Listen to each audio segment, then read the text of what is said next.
안녕하세요. 철없고 뻔뻔했던 무대포를 뻥 걷어차줬던 40대 여자입니다. 그 무대포는 바로 제 남편이었어요. 처음엔 몰랐지만 살다 보니 남편은 제가 아는 그 누구보다도 철도 없고 눈치도 없고 무책임한 데다 뻔뻔하기까지 한 인간이었더라고요. 저는 그런 남편과 절 늘 우습게 알았던 시모를 제 인생에서 몰아내버렸습니다. 그때 이야기를 지금부터 여러분께 들려드리려고 해요. 저희 엄만 평생 시장에서 튀김을 파셨습니다. 저와 여동생이 학교에 들어간 뒤부터 엄만 시장에서 튀김 장사를 하기 시작하셨어요. 엄만 내 아이들이 먹는다는 생각으로 위생을 철저하게 생각하셨고 아끼면 망하는 거라며 신선한 식재료로 가격에 비해 양도 넉넉하게 주곤 하셨죠.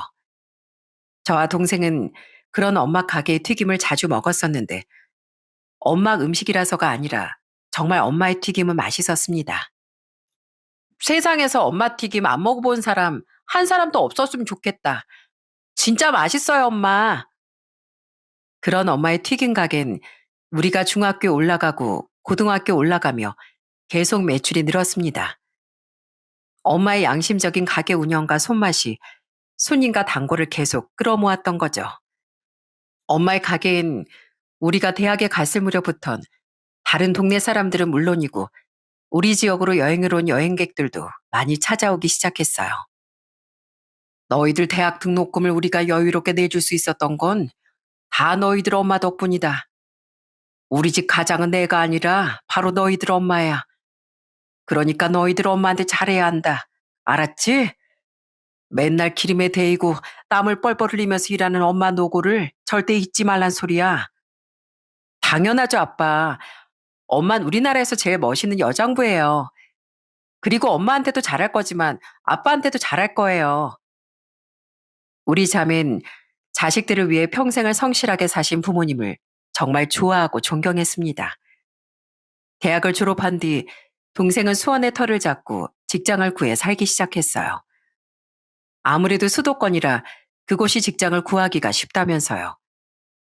하지만 전 부모님 집으로 돌아와 이 지역에서 직장을 구했습니다. 평생 늙지 않으실 것 같았던 부모님의 조금씩 나이 들어가는 모습에 그런 두 분 곁을 지키고 싶었거든요. 그렇게 시간이 흘러 전 30대 초반에 소개로 만난 남편과 결혼했습니다.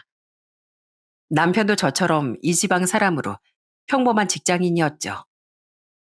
남편은 유머러스하고 다정해 같이 있으면 자꾸 웃게 되는 사람이었는데 순수하고 투명한 모습이 그때만 해도 참 좋더라고요.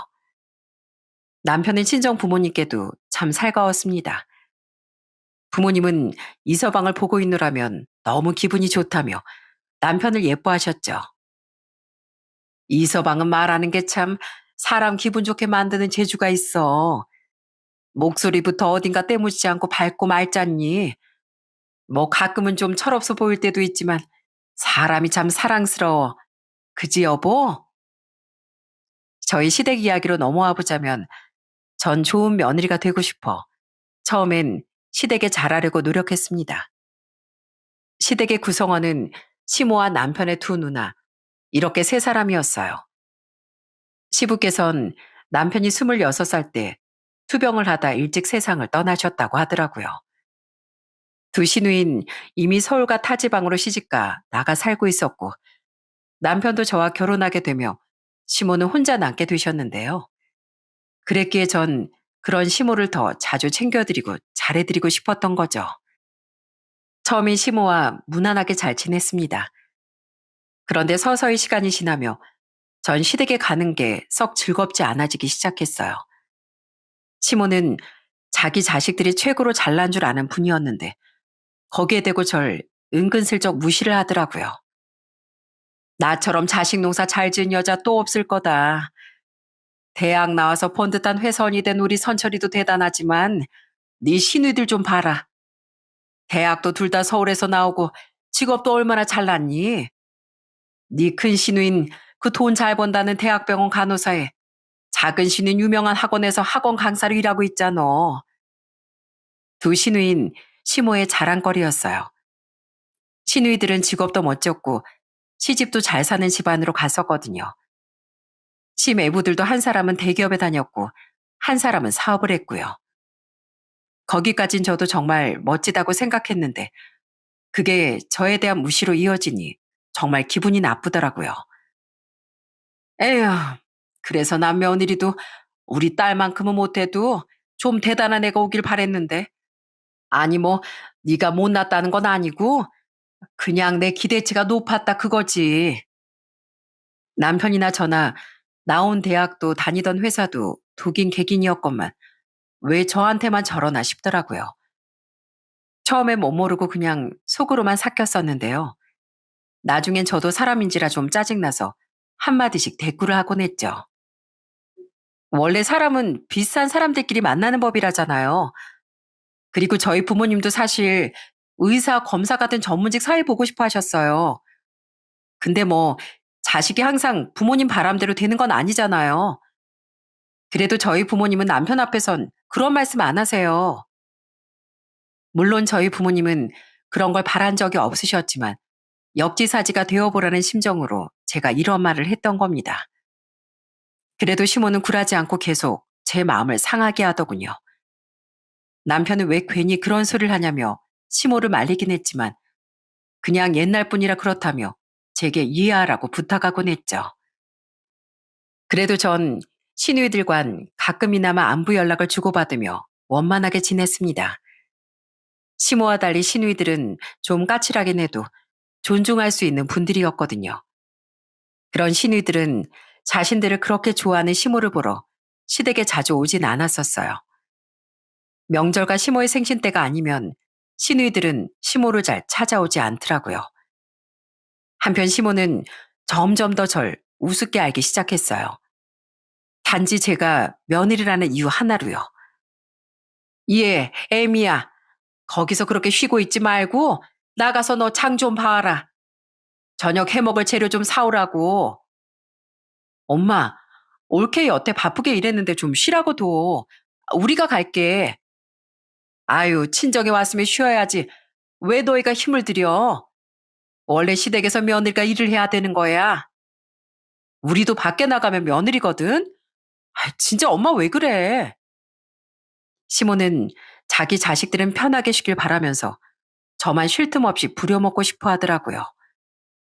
시누이들은 가끔 그런 모습을 볼 때마다 시모를 말리며 제게 미안해했죠. 며느리 알길 과찮게 아는 시모에게 저도 갈수록 잘하고 싶은 마음이 떠나갔어요. 그래도 처음만큼은 아니지만 한 번씩 시댁에 찾아갔던 건 남편을 생각해서였죠. 무조건적으로 제 편을 들진 않았지만 그래도 남편은 눈치를 보며 중간 역할을 잘하려고 애를 썼으니까요. 그리고 친정에도 잘하려고 하는 편이었으니 저는 시댁 3남매 중 홀어머니를 가장 걱정하던 남편을 위해 며느리 도리를 하긴 하려고 했던 거예요. 그러다 한 번은 시댁에서 오랜만에 만난 작은 시누이와 맥주를 먹던 날이었는데요. 작은 시누인 시누이들이 남편에 비해 시모를 별로 좋아하지 않는 이유를 말해주더군요. 올케 눈엔 언니랑 내가 우리 그렇게 좋아하는 엄마를 별로 생각도 안 해주는 불효녀로 보이지? 근데 우리도 나름 이유가 있어. 이유요? 어, 우리 엄마 원래는 아들밖에 모르는 분이었어. 자라는 내내 언니랑 내가 얼마나 서러웠는지 몰라. 뭘 해도 아들이 최고고 딸은 공부시켜봤자 아무 쓸모도 없다고 어떻게든 집안일을 못 시켜서 안달이었어. 그래서 우린 학원도 전혀 못 다닐 뻔했는데 아빠 덕분에 학업도 잘 마치고 이만큼 잘 살 수 있었던 거야. 아버님은 형님들을 위해 주셨나 봐요. 어, 그리고 우리 아빠가 엄마보다 집안에서 말 힘이 세셨어. 엄만 집 형편이 좋지 않은데도 한 번도 일 안 하셨거든. 그래서 우리 집은 항상 아빠 외벌이로 살았어. 엄만 그런 아빠한테 미안한 줄도 모르고 맨날 쇼핑하고 가전제품 바꾸고 선철이 엄마가 자기를 제일 예뻐했으니까 그런 엄마라도 좋아했다지만 나랑 언닌 그런 엄마가 솔직히 싫었어. 시누이들은 자신들을 무시했던 시모에게 오기가 생겨 더 이를 악물고 사회적으로 잘 되려고 노력했다더군요. 옆을 보니 남편은 아무것도 모르던 눈치였고요. 그랬어? 아이, 물론 어머니가 좀 편애하셨다는 건 알고 있었지만 누나들이 그렇게까지 어머니께 서운해하고 있을 줄은 몰랐네. 넌 어릴 때부터 애가 워낙 눈치도 없고 무신경했으니까 그렇겠지. 그렇게 세상 해맑게 살았으니 제가 모난 데도 없고 다정한 성격이 된 거야, 옳게. 눈치 좀 없을 수도 있지 뭐. 그래도 어머니가 지금은 누나들 좋아하시잖아. 반성하신 거 아니야? 반성은 무슨? 언니랑 내가 잘 되고 결혼도 잘하니까 그제야 우리한테 우리 딸 하기 시작하시더라. 이젠 아빠도 안 계시니까 더.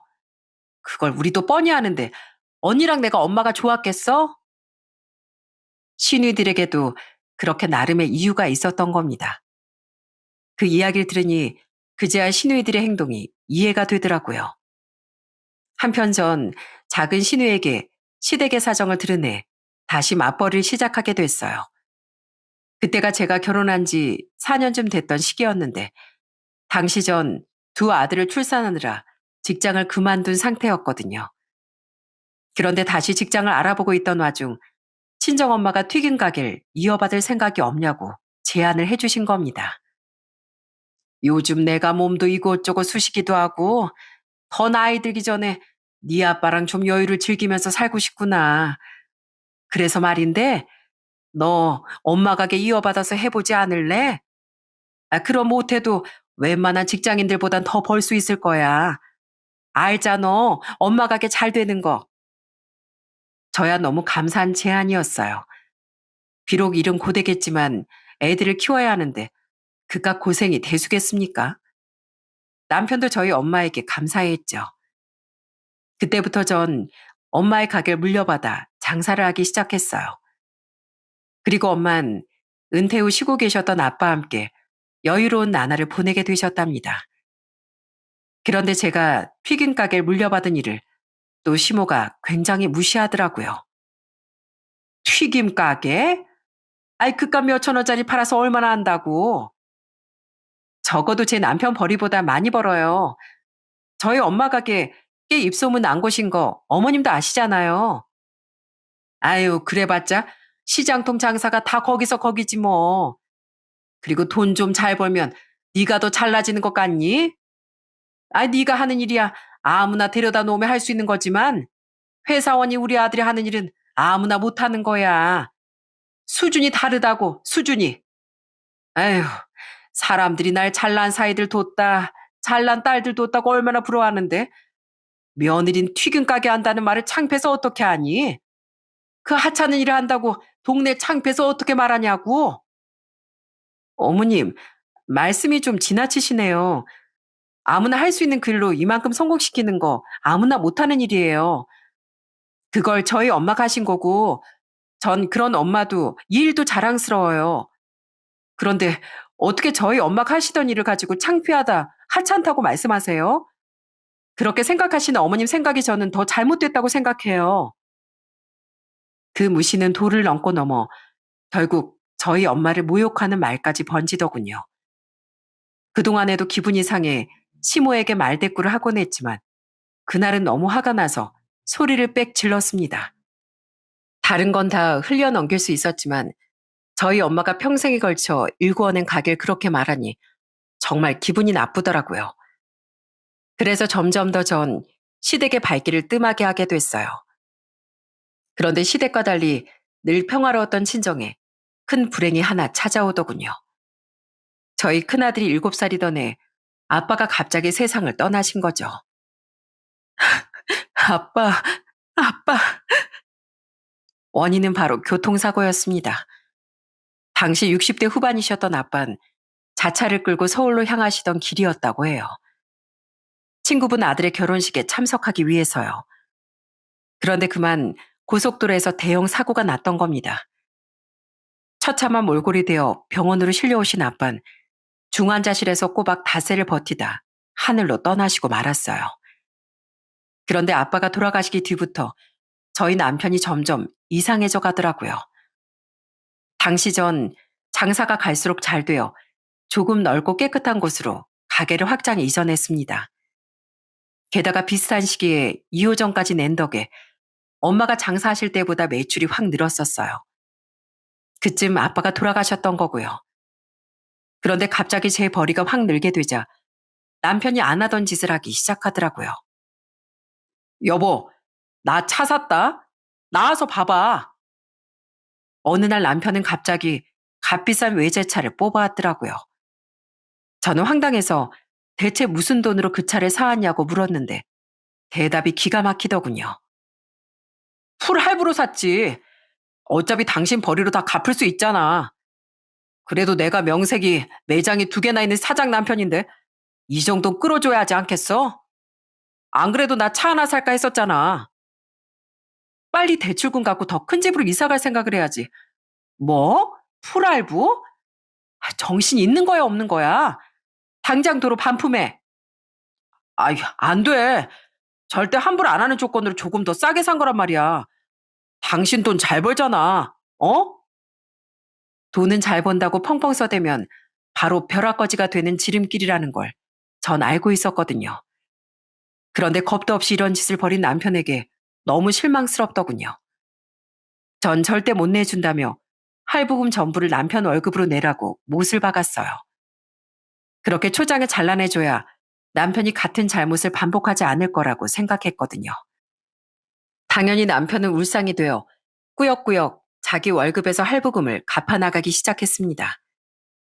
그때까지 우린 돈을 같이 관리했었는데 제가 큰일 날까봐 그때부터 돈도 각자 관리하자고 말했었으니까요.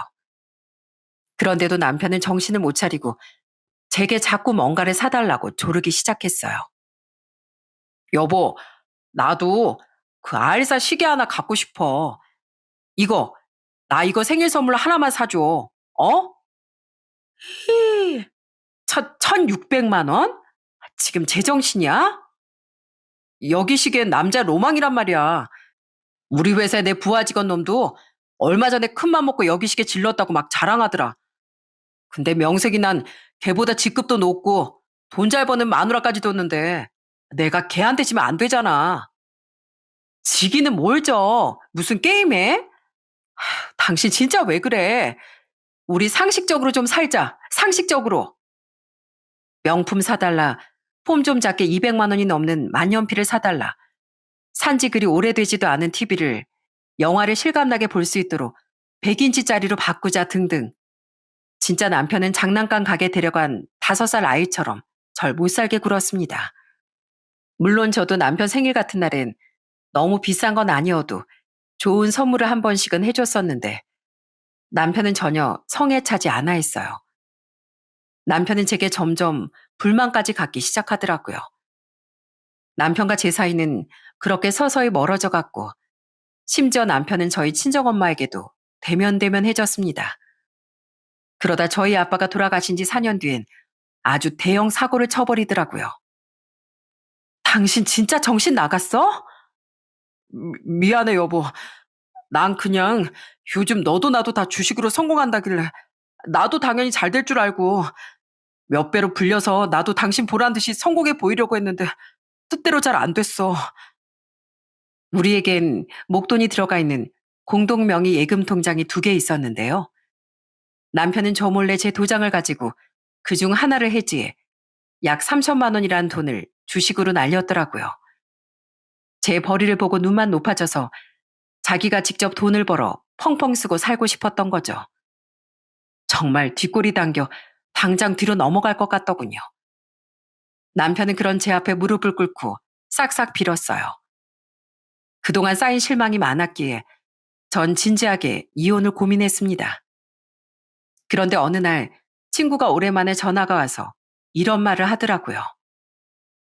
나 요즘 이혼을 너무 서두른 게 아닌가 싶어.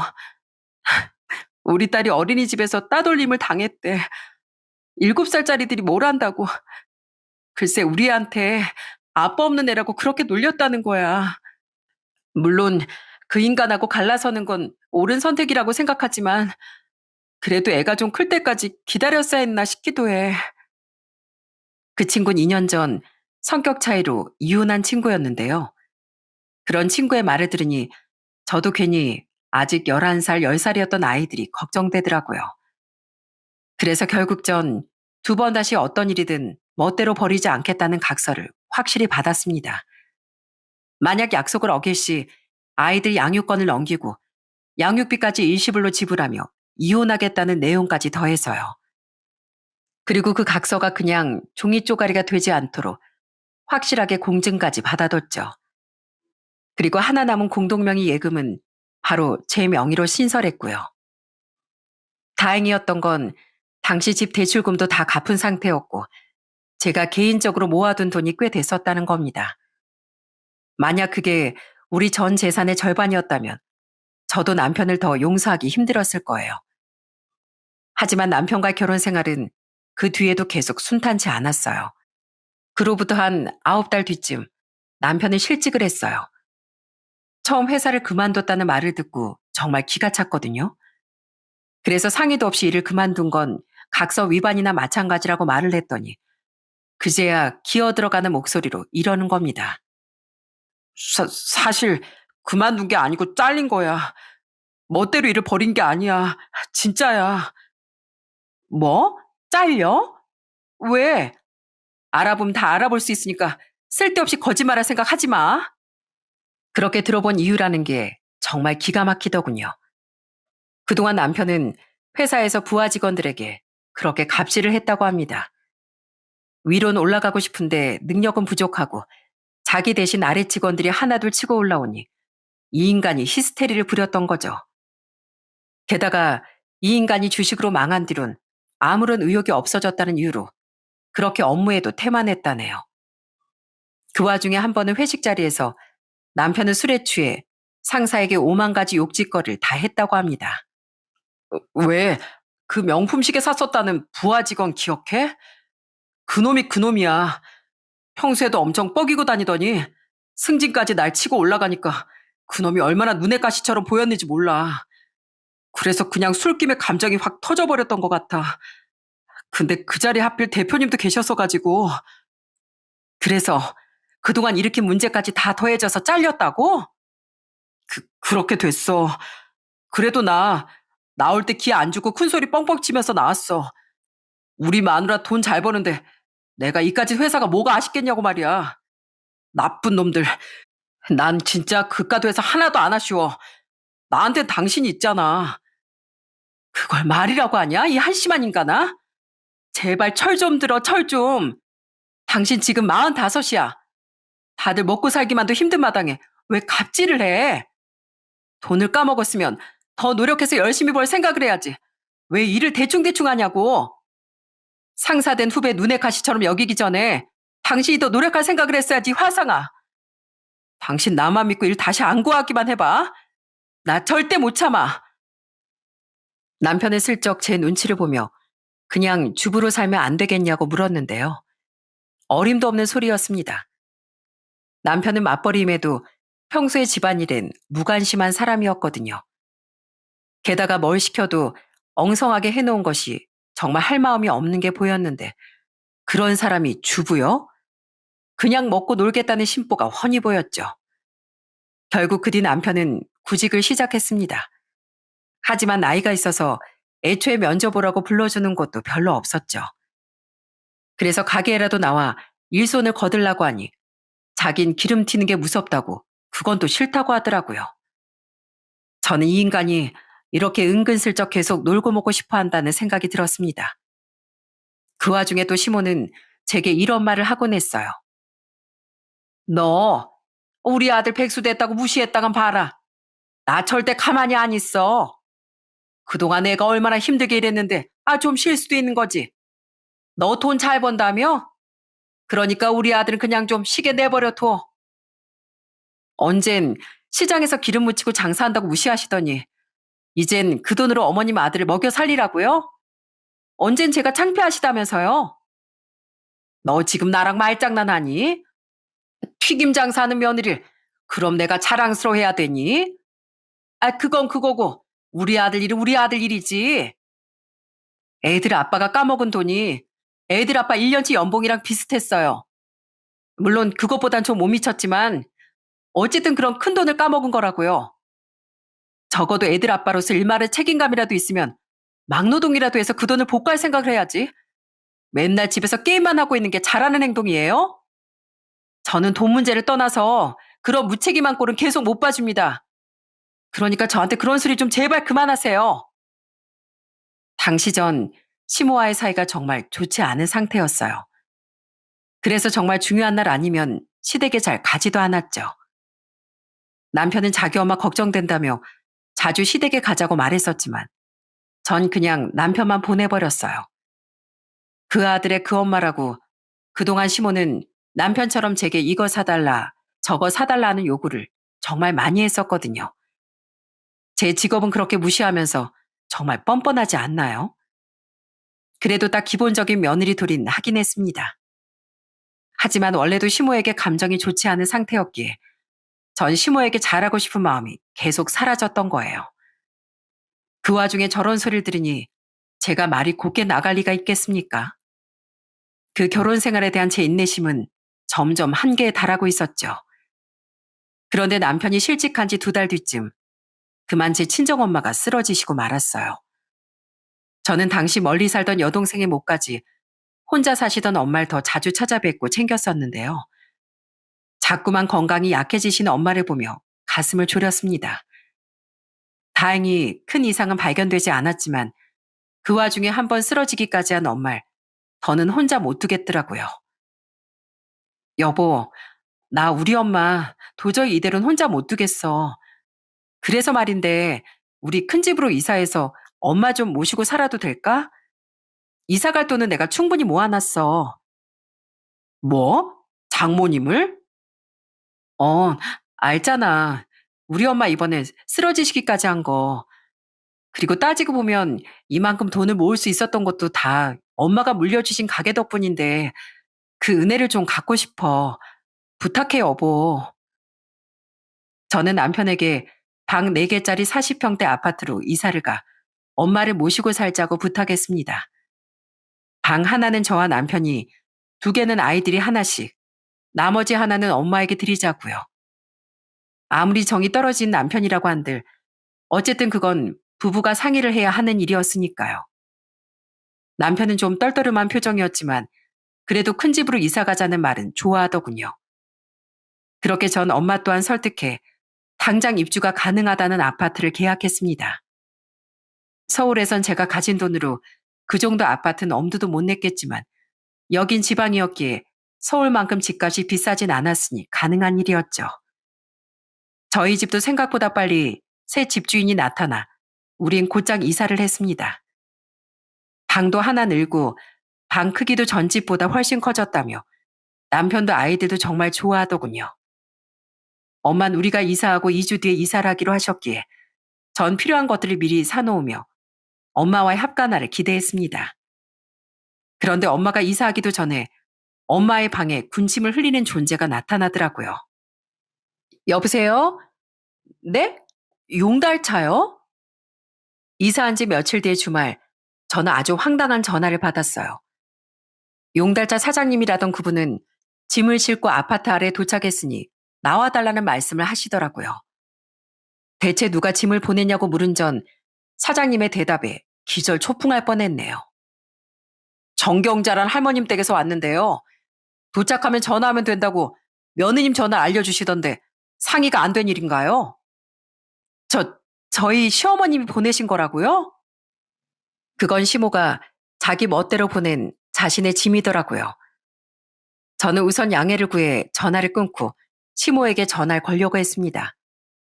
그런데 남편은 이미 알고 있던 모양이었어요. 제가 전화를 끊자마자 남편은 싱글벙글 웃으며 이렇게 말하곤 쏜살같이 나가버렸거든요. 어머니 짐 도착했대? 내가 먼저 나가볼게. 대체 이게 무슨 상황인가 싶었어요. 그래서 전 우선 시모에게 전화를 걸었습니다. 어머님, 어머님 짐이 지금 도착했다는데 이게 대체 뭐예요? 뭐긴 뭐야, 내 짐이지. 너 네 엄마 모시고 살기로 했다며? 우리 선철이한테 다 들었다. 네, 남편이 말한 건 알고 있어요. 그런데요? 그런데요? 너 사람 차별하냐? 아, 나도 똑같은 부모인데 왜 나 모시고 안 살아? 그래서 나도 모시고 살라고 내가 짐부터 붙였다. 장롱이랑 내 침대까지 싹 다. 집이야 나갈 때까지 기다리면 될 일이고 나도 남은 짐 정리해서 이따 너희 집으로 갈 거니까 그렇게 알아. 네? 아니, 집은 제 집인데 왜 어머님이 그걸 멋대로 결정하세요? 그리고 이 집은 따지고 보면 저희 엄마가 물려주신 가게 덕에 구할 수 있었던 집이라 남편한테도 그렇게 양해를 구했던 건데 왜 그걸로 차별이라는 말을 하세요? 정말 기가 막혔습니다. 시모는 남편에게 저희 엄마에 대한 이야기를 듣고 멋대로 그런 짓을 벌였던 거예요. 미리 말하면 제가 못 오게 했을 거 아니냐는데 안 될 걸 알면서도 일부러 저지르고 보는 게 딱 모전자전이었죠. 아이 그게 어디 네 집이기만 해? 우리 아들 집이기도 하지. 아무리 네가 돈을 더 많이 벌었다고 해도 부부는 일심동체 아니냐. 그리고 네 엄마랑 살면 가뜩이나 백수라고 네 눈치 보고 사는 우리 아들이 얼마나 힘들겠어? 난 우리 아들 눈치 보고 사는 걸 못 본다. 그러니까 무조건 나도 거기 들어가서 같이 살 거야. 거기 네 엄마 방 마련해 뒀다고 했지? 그 방 나도 같이 쓰마. 정 불편하면 안 사더니 거실이나 작은 애랑 같이 주무시라고 하든가. 저는 시모가 대뜸 막무가내로 들이닥치려는 이유를 짐작할 수 있었어요. 사실 전 얼마 전 작은 신우에게 전화를 한 통 받았었거든요. 네, 형님, 어쩐 일이세요? 올케, 올케 곧 이사하지? 혹시 우리 엄마가 아무 말 안 해? 자기도 모시고 살라거나 막 그런 말. 아니요. 그동안 절 그렇게 못마땅하게 대하셨는데 어떻게 저한테 그런 말을 하실 수가 있겠어요. 게다가 저희 어차피 저희 엄마 모시고 살기로 해서 어머니까지 모실 상황도 못 되고요. 솔직히 나쁘게 들리시겠지만 제가 호구도 아닌데 저 싫다는 분 모시고 살고 싶지도 않고요. 그럼 다행이고. 아니 엄마가 선철이한테 올케네 어머니 모시고 살게 됐다고 들었다는 거야. 그걸 나랑 언니한테 전화해선 자기도 이젠 자식들이랑 살고 싶다고 하더라. 사실 그동안 자기도 너무 외로웠다고. 이젠 자식이나 언니나 내가 자기를 모시고 살 때가 되지 않았니. 차마 자기도 이건 아닌 것 같았으니까 올케네한테 말 못하고 나랑 언니한테 학가 얘기를 꺼낸 것 같아. 어머, 그래요? 어, 근데 알지? 언니나 나나 엄마 별로 안 좋아하는 거. 그리고 형부랑 우리 남편도 불편해서 안 된다고 거절했지 뭐. 그랬더니 니들이 자식이냐? 애미는 자기 친정엄마라면 껌뻑 죽는데 니들은 딸도 아니다. 역시 딸은 다 키워봐야 아무짝에도 소용없다면서 두 번 다시 친정 올 생각도 하지 말라더라. 뭐 그럼 우리가 숙이고 나갈 줄 알았나 본데 별로 안 아쉬워서 알겠다고 그랬어.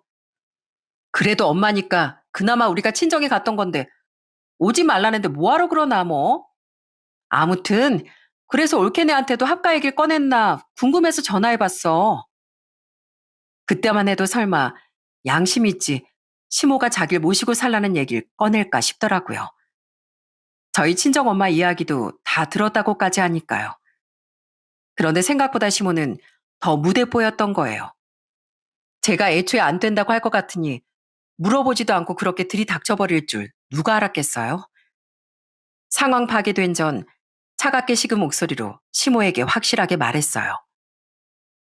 애초에 저희 엄마 모시려고 이사 온 집인데 왜 엄마를 다른 곳에서 주무시라고 해요? 어머님, 전 어머님 모시고 살 생각 전혀 없어요. 제 직업 창피하고 며느리를 똑같은 자식이 아닌 하찮은 존재 취급하는 분 식모 노릇하고 살 생각 추워도 없다고요. 지금 어머님, 형님들한테 다 거절당하고 아쉬워서 저한테 붙으시려고 하는 것 같은데 죄송하지만 꿈 깨시란 말씀 드리고 싶네요. 뭐야? 넌 이젠 내가 시애미로도 안 보이는 모양이구나?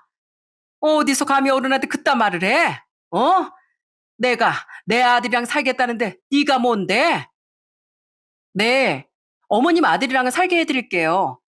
모자가 같이 살고 싶다는데 제가 무슨 권리로 그걸 막겠어요?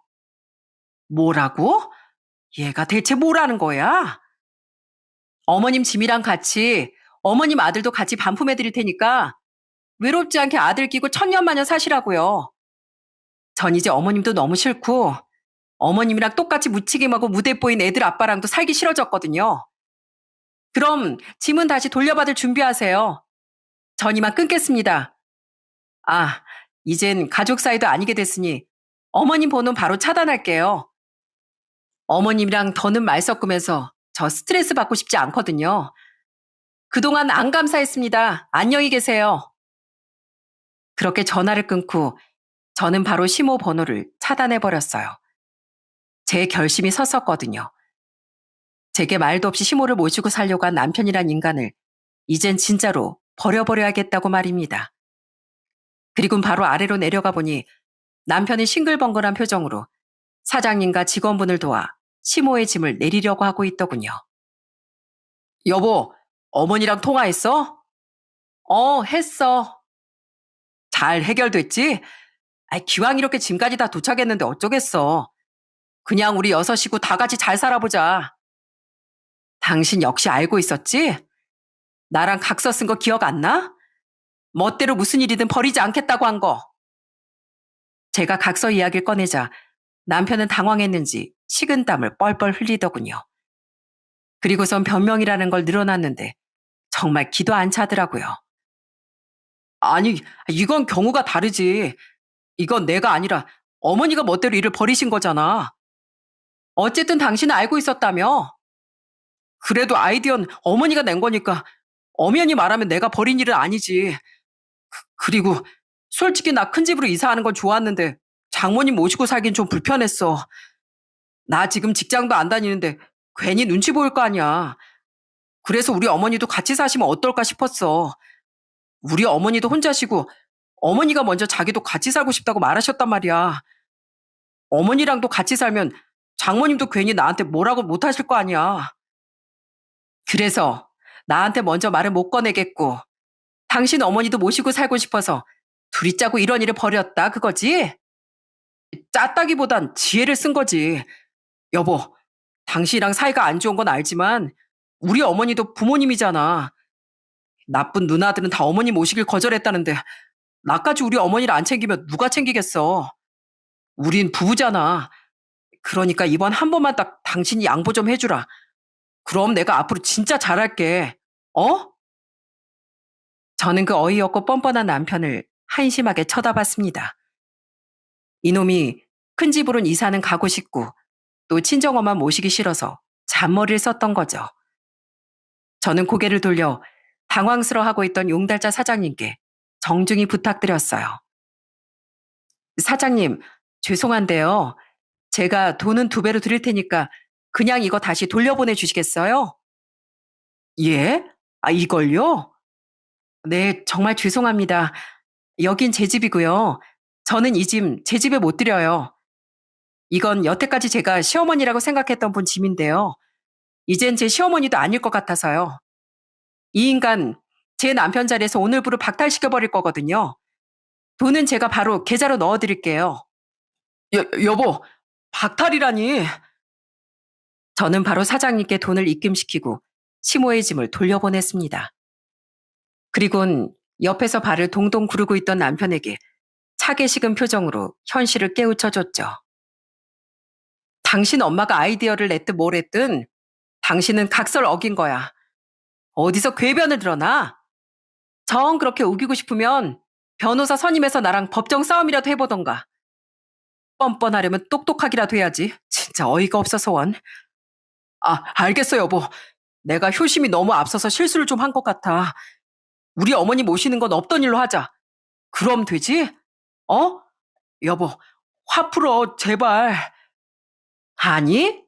나 당신 엄마한테 이미 말했어. 모자 사이 갈라놓지 않을 테니까 천년만년 둘이 같이 잘 사시라고. 당신이 자기 어머니한테 효도하고 싶다는데 내가 그걸 무슨 권리로 말리겠어?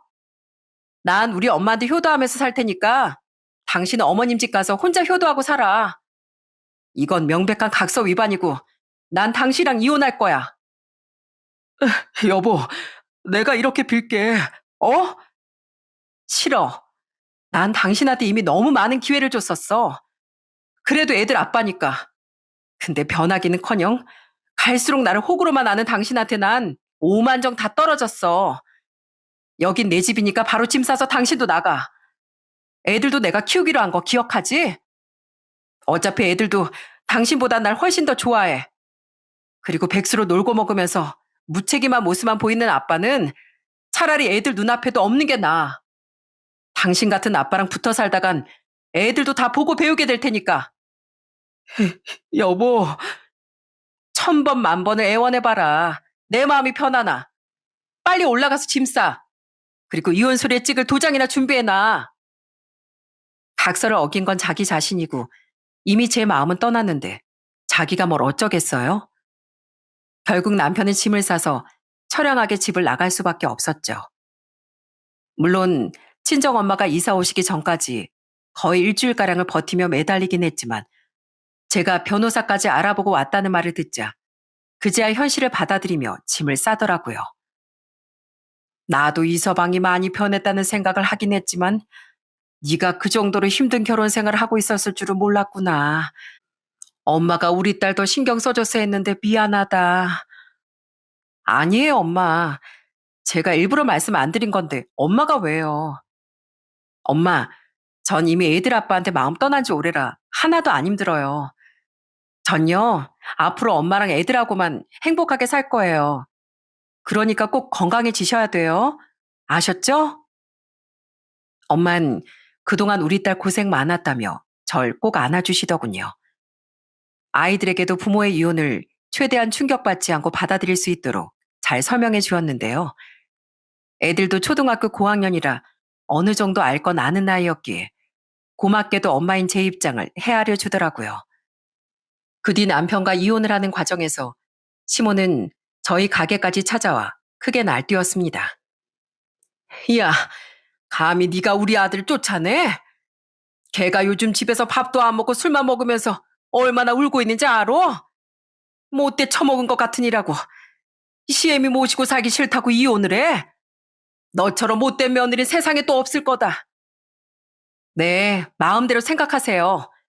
근데 아주머니도 아주머니가 살아온 길을 좀 되새겨 보셨으면 좋겠네요. 오죽하면 며느리도 아주머니 외면하고 딸들마저도 자기 엄마 싫다고 친정에 오지도 말라는 말을 넙죽 받아들였겠어요?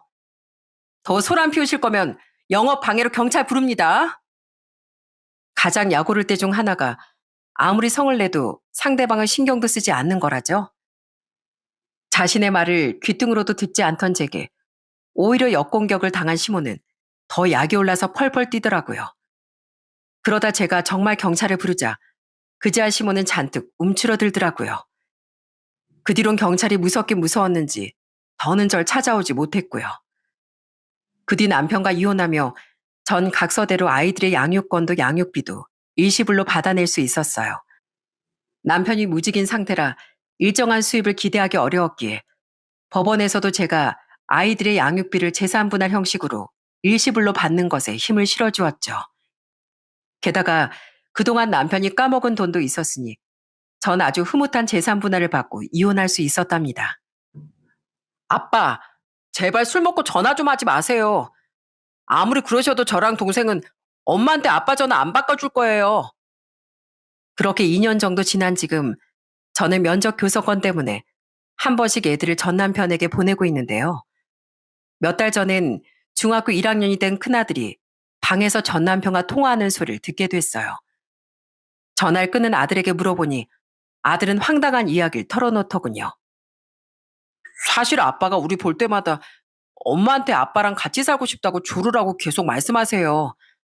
우린 지금 엄마랑 외할머니랑만 사는 거 너무 좋은데 엄마가 아빠랑 다투고 속상해 하시는 모습 안 봐도 되니까요. 근데 우리가 싫다고 하니까 요즘엔 자꾸 술에 취해서 우리한테 전화하세요. 엄마가 아빠 전화 안 받으니까 우리한테 전화해서 엄마 좀 바꿔달라고 하시는 거예요. 뭐야? 내 이 인간을 그냥? 그동안 전 애들 관련된 이야기는 문자로만 주고받고 전 남편의 전화는 받지 않았었어요. 처음에 한두 번 받아줬더니 자꾸 후회된다. 제가 그립다는 헛소리를 해대서요. 그랬더니 이 인간이 애들한테 진상을 피우고 있었던 겁니다.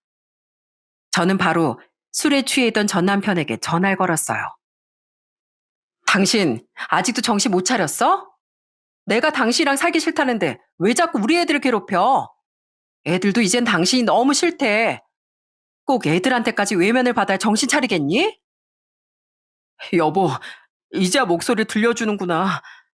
그럼 어떡해. 너무 외롭고 당신이 보고 싶은데 누나들 엄마가 오지 말랬다고 이제 명절에도 집에 안 오지. 어머니한테 효도는 나 혼자만 하라고 하지. 직장이 너무 안구해져서 주차장 관리를 하고 있는데 진상들은 맨날 갑질하지. 어머니 또 맨날 나한테 용돈만 달래지. 나 진짜 살기 너무 외롭고 힘들어. 그래서 당신이 너무 보고 싶었다고. 다 자업자득인 걸. 왜 애들을 괴롭히냐고 그러니까. 보고 싶다고? 그 징그러운 소리 좀 하지 마. 난 당신 꿈에서도 보기 싫으니까. 또 한 번 애들한테 헛소리하면 내가 무슨 수를 써서든 내가 당신 가만 안 둘 줄 알아? 아빠라는 인간이 제발 창피한지 좀 알아라. 어? 끊어. 그 뒤 아이들은 아빠가 싫다며 아예 전 남편을 만나고 싶어 하지 않아 했습니다. 면접 교섭권을 쓰는 데는 아이들의 의사도 중요했으니 요즘엔 전 남편은 애들도 못 만나고 있어요. 제가 억지로 그런 것도 아니고 자기 손으로 판 무덤이니 어쩔 수 없는 일이었죠. 그렇게 지금 전 남편은 땅을 치고 후회하며 처량한 신세로 살고 있습니다. 이혼한 뒤 시누이들은 제게 전화를 걸어 그런 띨띨한 녀석 잘 차버렸다고 말해주더라고요. 그리곤 제게 잘 살라며 깔끔한 인사까지 해주었죠. 앞으로도 그런 야무진 시누이들에게 외면당한 채 전 남편과 시모는 둘이서만 꼭 붙어서 살아갈 것 같네요. 언니, 우리 왔어. 어머, 엄마, 지금 뭐 하고 계신 거예요? 어, 요즘 유행하는 건데 모르니? 홈트, 홈 트레이닝 말이야. 유튜브에 나 같은 노인도 따라할 수 있게 이런 좋은 영상 많이 올라와 있더라. 엄마 요즘 이런 것도 다 따라할 수 있을 만큼 많이 건강해졌어. 엄마 스쿼트도 막 30개씩 한다. 장모님, 신체 나이가 한 50대는 되셨겠어요. 정말 멋지십니다. 처형, 이게 다 처형께서 장모님 건강을 많이 신경 써주신 덕분이에요. 고생 많으셨어요. 역시 가까이 살면서 챙기는 거랑 이렇게 직접 모시고 살면서 챙겨드리는 거랑은 다르더라고요. 제부, 알아줘서 고마워요. 지금 저희 엄만 다행히 많이 건강해지셨습니다. 제가 몸에 좋다는 건 다 챙겨드리고 아이들과 함께 모시고 나가 운동도 시켜드리니 눈에 띄게 건강을 되찾으시더라고요. 얼마 전엔 동생과 제부가 엄마를 뵈러 저희 집에 놀러 왔었는데 엄마가 거실에서 홈트레이닝으로 운동을 하고 계신 모습을 보고 웃음보를 터뜨리기도 했죠. 하필 저희 엄마가 운동하기 편한 쫄쫄이를 입고 계셨거든요. 이렇게 지금 전 엄마를 모시며 날이 갈수록 효자로 커지고 있는 아이들과 아주 잘 살고 있답니다. 정말 많이 고민했던 이혼이었는데 이렇게 편해질 줄 알았으면 진즉할 걸 그랬다 싶기도 하더라고요. 그래도 자식 있는 부모로서 이혼은 심사숙고해야 할 일은 맞다고 생각하지만요. 전 앞으로도 어렵게 찾은 지금의 행복을 잘 지키며 열심히 살아가려고 합니다. 비록 10여 년간의 결혼 생활은 좋지 않게 막을 내렸지만 그만큼 제 앞날은 더 밝을 거라고 믿으면서요. 저는 돈도 사람의 마음도 결코 쉽게 얻을 수 있는 건 아니라고 생각합니다. 충분한 노력과 땀을 쏟아낸 뒤에야 얻은 돈이 아니라면 사람은 진정한 부자가 될 수 없는 것 같아요. 유행을 바라거나 남의 것을 탐내는 것 또한 결코 돈을 부르지 못하는 법이고요. 마찬가지로 사람의 마음 또한 나부터가 그 사람에게 진심을 다해야 어렵게 얻을 수 있는 어렵고도 귀중한 존재라고 생각해요. 전 남편과 전 시모는 그 중요하고도 단순한 진리를 몰랐기에 결국 사람도 돈도 아무것도 남지 않게 됐습니다. 그러니 여러분께선 부디 그들과 같은 가오를 범하지 않으시길 바래요. 부디 진심을 품고 바른 시선으로 살아가시길 바랍니다. 사람도 여유도 그렇게 마음을 지킨 분들 곁에 오랫동안 머물게 되니까 말이죠. 그럼 전 이만 여기서 인사드리고 제 사연을 마치겠습니다. 긴 이야기에 귀 기울여 주셔서 감사드립니다.